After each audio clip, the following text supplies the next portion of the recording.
It appears that this young man comes to Frank Turek thinking he's got the goods to prove him wrong, but it doesn't turn out to be that way. Let me know what you think in the comments and hit that subscribe button for more. Just wanted to, thank you for giving this talk. I mean, actually, Eric was the one that, gave me this card, so I just wrote, a few notes on this. Yes, sir. What's your name? Thomas. Thomas, go ahead. Yeah. So, I had a few comments on your thing. So, I guess your first, jump from, God to Jesus was embarrassing moments throughout it. And the two examples you use, I know you said, you had, more of them, but with, Satan and women. So I think you're drawing on the premise that either the New Testament has to be all entirely true or all entirely false. I think some things could happen that are considered true and some are false. I mean in the resurrection, two different accounts give two different times, which are irreconcilable. One said he wrote. Okay, hold on, Thomas. I really kind of need a question. Okay, yeah. What's the question you're getting? Okay. For Satan, when Jesus calls Peter Satan, the first gospel was written in 74. And so, whoa. Yeah, okay, sorry. Sorry, this is a little long.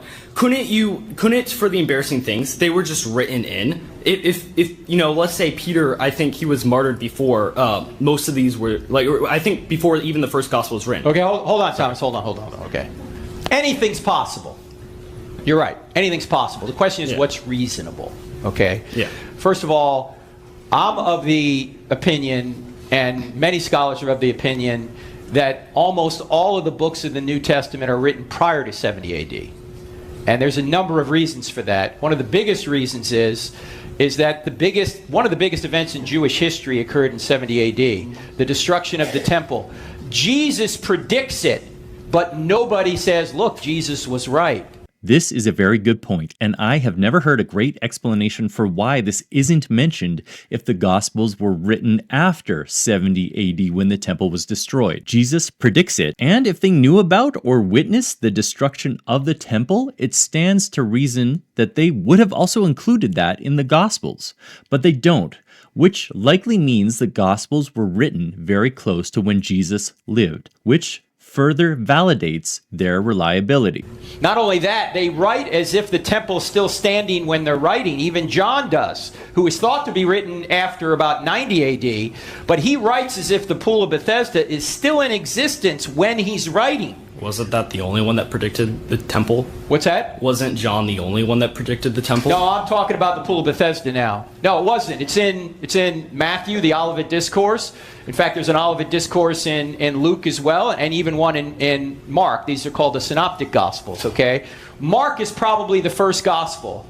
And I could go through the dating right now, but we know Acts is written by 62.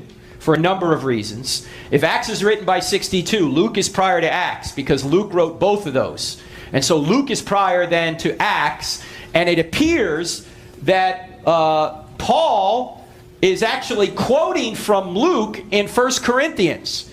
And 1 Corinthians we know was written in about 55 AD, so Luke is probably 53 AD. And Mark is thought to be even prior to Luke.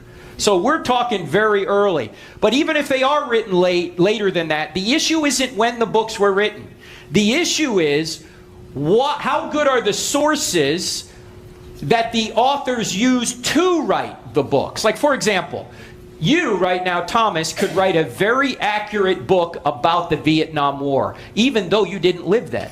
If you had enough Vietnam vets to ask what happened, and you took their sources and put them into your book, you would have eyewitness testimony, even though you're writing it 50 years after the event. A hugely important note, we are likely getting eyewitness testimony to the life of Jesus here, where that cannot be said for some of the ancient books of antiquity that we also rely on. Okay, well, I think that we consider at least two of the gospel authors anonymous, so we wouldn't even know what sources that they necessarily. The best evidence we have from Papias, who's an early church father, and others, is that Matthew, Mark, Luke, and John wrote Matthew, Mark, Luke, and John.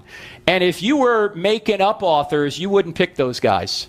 You certainly wouldn't pick Luke, and you certainly wouldn't pick Mark, because they're not eyewitnesses. You would probably pick Peter, wouldn't you? And you would probably pick Thomas, or you would pick someone that had a name who is an apostle. those people weren't picked because they didn't write the books. Luke did, and Mark did, and Matthew was an eyewitness, and so is John. So this is not what you would expect if they were going to later put a name on the book. They wouldn't put those names on the book. You know, later in the 2nd century, there were forgeries called the Gospel of Peter, the Gospel of Thomas, the Gospel of Judas, the Gospel of Mary Magdalene. Why were those names on those 100 years after the events? Because the people that wrote those forgeries knew those names carried authority. So they put those names on the book to try and get the Christians to say, oh, this must have been written by Peter, when Peter had been dead for 100 years. There was no way it could have been Peter. So I think for that, like, I think back then people used to like attribute works to different people. Like, you know, in the Republic, I think, you know, the author, he just like kind of brings in, like, I think it was Plato or something like that. You know, so where they'll, you know, if like it's someone reputable or something, they can just say it. And that was more of a common practice. So I think that's what could have happened to the other. Hey, anything's possible. The question is, what's reasonable? What is the best evidence that we have? That's the question. Now, if Christianity were true, would you become a Christian? I mean, yes. If atheism was true, would you become an atheist? Sure. The problem is, if atheism's true, there's no way of knowing it's true. Because if we're just molecular machines, I can't trust anything, I think. Well, I'd say even for that case, there could be an evil God that just tricks you into thinking that there's Christianity. You can't prove anything with 100%. I mean, there are a few things that you can basically get to 100%. Mm-hmm. But, like, if let's say, you know, you're just a brain in a vat being messed with, like, you can't necessarily disprove. You're absolutely right. We can't disprove we're in the Matrix right now. Yeah. Because we'd have to get outside the Matrix to know that. But you know why we're not in the Matrix? Because it's stupid. There's so much here that Frank touches on that we could literally pick any one of those 6 or 7 things he said and have it be its own video. The fact is, there's so many large and small facts about the Gospels specifically that lend to their credibility. As he touched on, the fact that you wouldn't expect Matthew, Mark, Luke, or John to be the writers of the Gospels is one such thing. If this were any other historical document about a regular man, I would argue that many people would boast about these facts in favor of them, proving that these documents are trustworthy accounts. But this isn't just any old regular man they're talking about, and the Bible has some pretty audacious claims in it. My only point being that these small details that do make the Bible more reliable can't just be explained away in one sense when they're talking about Jesus' life, and yet if these same details apply to the writing of the life of Cleopatra, for example, they would be held up by many of these same people as verifiable proof that those documents were true. It can't be both ways. These kinds of facts either lend credibility to a historical document or they don't. They can't be true for some documents and not true for others. Why do you think so many people are willing to ignore or explain away these facts in accordance to the reliability of the Gospels? Let me know down below.